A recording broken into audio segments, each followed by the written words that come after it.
Hello అండి, నమస్తే అందరికీ నమస్కారం. వెల్కమ్ టు మై ఛానల్ బ్రహ్మతో అమ్మ. ఈరోజు మన ఛానల్లో బూడిద గుమ్మడికాయ రసం చేసుకొని తాగేద్దాం.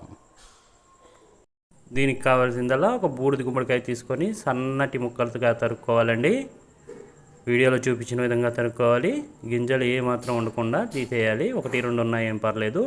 దాంతోపాటు పుదీనా, అలాగే చిన్న అల్లం ముక్క తీసుకొని ఈ యొక్క ముక్కలన్నిటినీ మిక్సీ జార్లో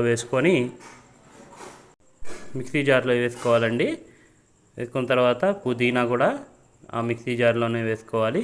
తర్వాత ఒక చిన్న అల్లం ముక్క తీసుకొని కూడా దాంట్లో మిక్సీ జార్లో వేసుకున్న తర్వాత ఈ మిశ్రమాన్ని మనం గ్రైండ్ చేసుకోవాలి మిక్సీలో.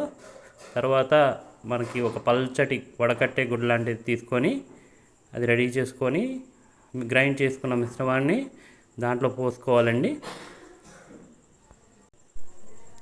జ్యూస్ని మనం ఈ వడకట్టే గుడ్డలోకి తీసుకున్న తర్వాత మంచిగా ప్రతి ఒక్క బొట్టు కూడా మనకి పిండుకునే విధంగా ఈ క్లాత్తో వడకట్టుకోవాలండి.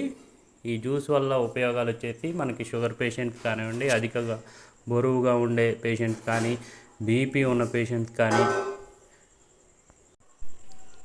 ఈ యొక్క జ్యూస్ని మార్నింగ్ పరగడుపున తీసుకుంటే చాలా ఆరోగ్యంగా ఉంటారు.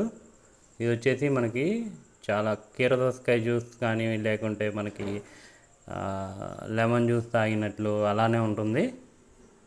చాలామంది అనుకుంటారు బూడిద గుమ్మడికాయ జ్యూస్ తాగితే ఏదో చేదుగా ఉంటుంది అది ఇదని. చాలా మంచిగా హాయిగా చల్లగా ఉంటుంది. ఈ సమ్మర్లో ప్రతి ఒక్కళ్ళు కూడా ఈ యొక్క జ్యూస్ని తీసుకుంటే చాలా యూజెస్ ఉన్నాయి. ఇప్పుడు ఈ జ్యూస్ పిండటం అయిపోయింది.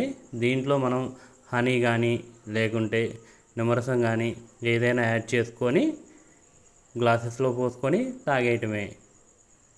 ఈ వీడియో కనుక మీకు నచ్చినట్టయితే లైక్ చేయండి, షేర్ చేయండి, బ్రహ్మతో అమ్మ ఛానల్ని సబ్స్క్రైబ్ చేసుకోండి.